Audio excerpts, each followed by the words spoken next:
Hey, good morning, Sam. How are you? I'm good, Scott. Good morning. Good. Thanks for getting on with me. You sent me an email a couple of days ago with a tool that I think is pretty brilliant, and I'm excited to explore that a little bit with you. But first, for the sake of anybody who's going to watch this recording, tell us who you are and about your business. Great. Sam Dibert, at Dibert Valve and Fitting. We're a distributor for a company called Swagelock. We supply a wide range of fluid system components and expertise for customers using fluid systems in industrial processes and various highly technical fields. I've been a member of the Virginia CEO, I think coming up on about 2 years. Started the summer of 2018. I've enjoyed it a lot, and actually, this really parts of what we're going to talk about has come from my relationship with some of my coworkers. Awesome. My co roundtablers. Yeah, your roundtable colleagues. Good, good. So how has this crisis affected your business? Well, like everybody, it's introduced quite a bit of uncertainty. Our sales are slowing up. Our people are nervous. We're affected like most people. Luckily, we're not in a devastated industry like the hospitality business or airlines. I mean, our customers still need us. So Right. we're still seeing activity, but you can tell every customer is, certainly taking a wait and see. And I would say over the last, if you say, boy, maybe it really hit sort of March 16th, we've seen a couple of really slow weeks, but I think at least some of that is our customers are now working remotely. They're still getting used to how to operate at this point now too. Right. And how much of your operation has gone remote? Do you have people in the office? Yeah, we do some, but not that many. We've got everybody in kind of the administrative roles is out and remotely working. Our salespeople are remotely. We've got a handful of people. We do a little bit of assembly work, and that's still taking place. But we're being very careful with people. Good, good. Well, so this 333 tool that you sent over, which I've already used, and I'm going to show my usage of it that I filled out this morning. But first, just tell us about the tool and why you turned to it. Well, it's something that I was just thinking about as this began to unfold, and things were just changing so fast that Yeah. I found myself getting overwhelmed, particularly with the amount of information. You just look at any of the things we're working on, you'd get so many sources, everybody you knew. I was just feeling overwhelmed. So what we thought was if we could try to look at the future in three distinct segments. So 3 days, 3 weeks, and 3 months, and then build our plans and what we need to do around those time frames. It helped a lot. So, the 3-day time frame, and it's all about identifying and reacting to the various challenges that will be coming our ways, which are a lot and varied, and most of them unforeseen. So the 3-day, those are challenges you see. They're right in front of you. You have to do it. It might be getting your loan in, getting a real specific issue with a customer. Maybe somebody gets sick. 3 weeks are challenges that are just still around the corner. They're there, but you don't have to deal with them right yet. You don't have to act on them. Maybe you need to be formulating some thinking and some strategies. And then the 3-month is really about the unknown. That's what's over the horizon. Mm-hmm. How will we know when we're kind of hitting the back end of this? What will be the new normal? What will go back to the old normal? And all that guessing. So it's a lot about trying to figure out what kind of information can I count on to help inform me, help me do that. So that's really kind of the gist of it. And then when people see the tool, there's just some prompts there for thinking. It's really, it's not a project management tool, but it'll help you really sort through, what you need to do next and help you prioritize things. Yeah. So like I said, I filled it out this morning, and it was tremendously clarifying. It gave me better vision, cut away the clutter, like you said. So that was really helpful. Have you've been in business a long time? Have you been through other crises and found this sort of rapidly changing, threats in your environment that you had to react to? And how is that, and how is this different? But so the ones I've been through is like, 9/11. We've had a lot of recessions, but 9/11 was big. The financial crisis in 2008, but those were different, because this has been much more, much quicker, and it has that additional uncertainty of the health. The health. Yep. Usually there's either been like a security threat, financial threat, the personal finances working, but this has that added dimension of the health threat, which does two things. I mean, it makes you scared you could get sick, but normally when times are tough, you sort of want to cling to people, and you can't do that now. So that's a different dimension, and this the timing of this. The financial crisis was a slow motion. Big news, but it didn't really hit for months. I mean, this has been different. I mean, if when I go back and look at emails I might have sent on March 16th, or news, if you Google COVID, look at a story from March 16th, it'll be like, there's some evidence of community spread. And in just 3 weeks. And now we're wearing masks. Yeah. Not even social distancing, So things you just take for it. So it's just been different, and something I've always said is that, being a leader, kind of, the top of the totem pole, that can be kind of a lonely job at times. It's never more lonely than during a crisis. Yeah. And, so that's where I think the Virginia CEO thing has been extremely helpful. But I think the other side of it is that what the tool can do, and it's just a framework. Everybody's got a different style, take it, it's a spreadsheet, adjust it how you want. Right. The thing that's always helped me, it does two things. I think everybody wants to know, what do I do next? Right. No, what do I do after that? And what do I do after that? And, when you get to that point, you've got enough to do for now. You get the next 2 or 3 things lined up. As long as you got them on a list someplace, that helps me. It helps you sleep at night. It helps you do the next thing. But you might also find when you look at this tool, it'll help you to enlist your leadership team, people in your company who are probably more anxious than to help you. That's the other thing that I think leaders don't appreciate, is how anxious people are to help you.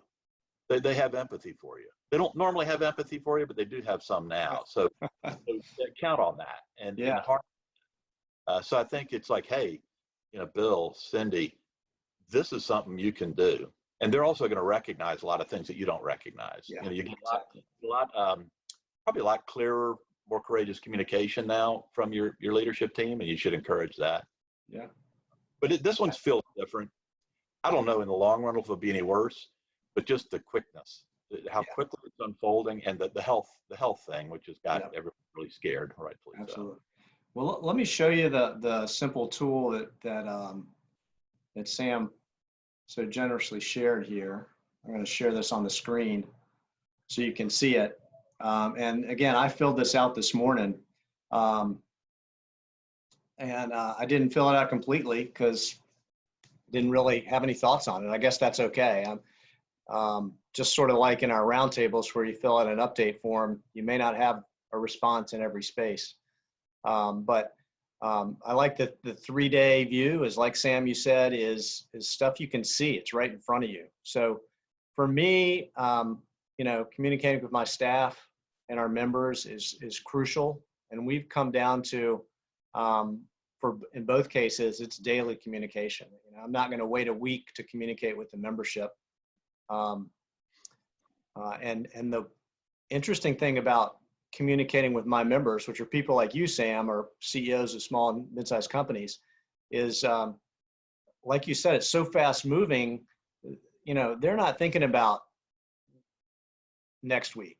They're thinking about the next few days to a large degree, particularly when it comes to their professional association or their education or their intel that they're gathering from their peers. So our strategy is we're going to tell them about events that are happening tomorrow and the next day, and not worry about telling them about what's next week. And then sort of daily care of staff. We're trying to get on Zoom almost every day. And if not, I give them a good morning email with, hey, here's what's going on today. So there's nothing urgent this week for me.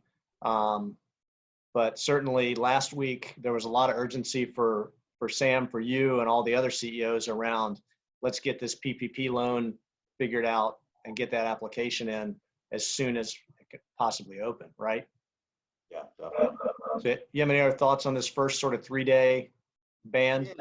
Yeah, yeah. I would say, like, like for us, processing new information was, like a couple of weeks ago, it was the Family First Act. Okay, oh, that pops up, that goes on here. What do we have to do? Then the paycheck protection thing. So that was a really urgent thing. But now the paycheck protection, program is now in this kind of the 3-week category, because we've applied for our loan, we've heard it's in underwriting, Mm-hmm. but we still don't know what that means, and we got to make sure we get the loan. And then we're thinking you should probably have to kind of wall off that money. Really, we want to be very, very careful about tracking that, and so that comes into here.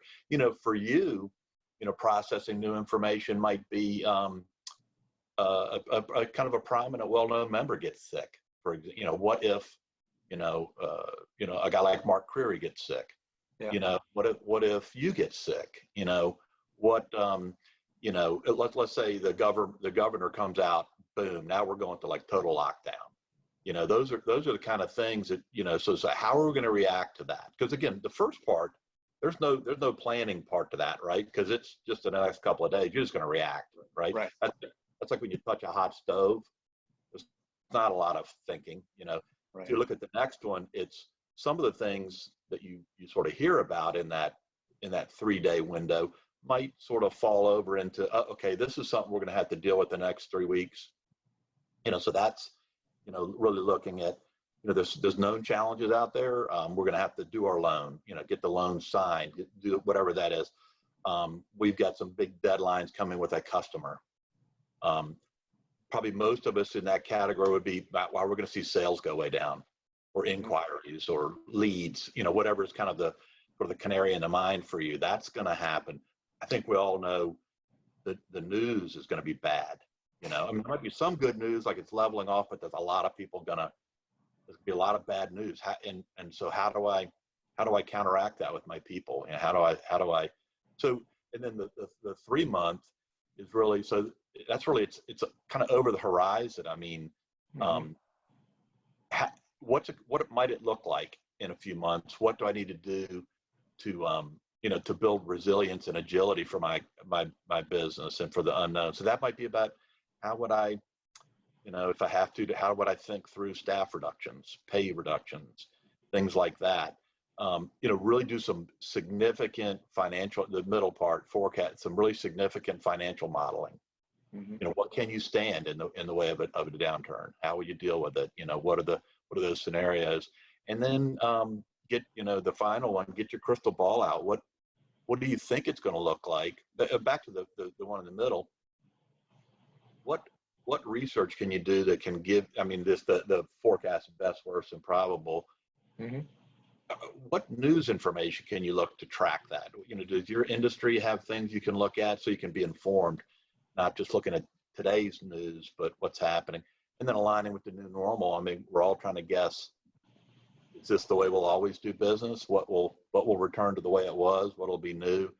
And you keep guessing at these things, but as time gets closer, some of these might pop into, hey, it's now in a time frame. We should start working on that. We've hit some metrics or some triggers. Gee, we need to talk about what we're going to do with our staff. Unfortunately, type thing. So hopefully, it just sort of puts things into some categories. It's all about the challenges. Just to give yourself some time to breathe. Probably if you can handle those things that come up at the beginning effectively, it'll help give you the time to take a breath, deal with the things that are a little more like a medium time frame, and then really put some thinking into how things might be in the future. Yeah. Our goal is to get to July 1st in really good shape. Yeah. And that's our near-term goal. And then we'll look, it's like you get to age 60 and you're pretty good health, you got a good chance of making it to 80. We're thinking kind of the same thing here. Right. Well, as usual, simple is usually best, and this is sort of helped reduce a lot of the static and I find myself glancing around at everything and at every horizon, and this sort of says, okay, focus close, medium, and far, and that's really powerful. So I appreciate you sharing this. I'm gonna share this spreadsheet on our private Facebook group, and of course, if anybody wants me to email them a copy, just reach out to me, info@vaceos.org.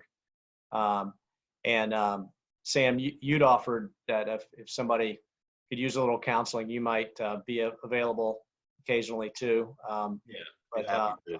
I've been the recipient of that through my career. I'd love to turn that around. And I would just put one other just comment is, our roundtable is now, we're meeting every week, in a kind of abbreviated format, but we're starting, with, kind of at the first 20 minutes, 30 minutes of a normal meeting. And then we're just picking out really specific topics that people are working on, but, trying to encourage each other and make sure that we're, we're staying in. I would just encourage everybody to do that.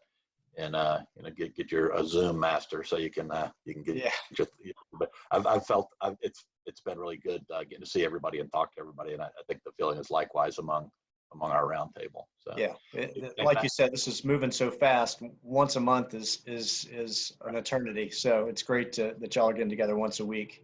Sam, thank you so much for your time and for sharing your experience with us. And good luck making it to July 1st. I like our chances. I think you will. I think you will. All right, Take care. Good luck to everyone. All right, bye-bye.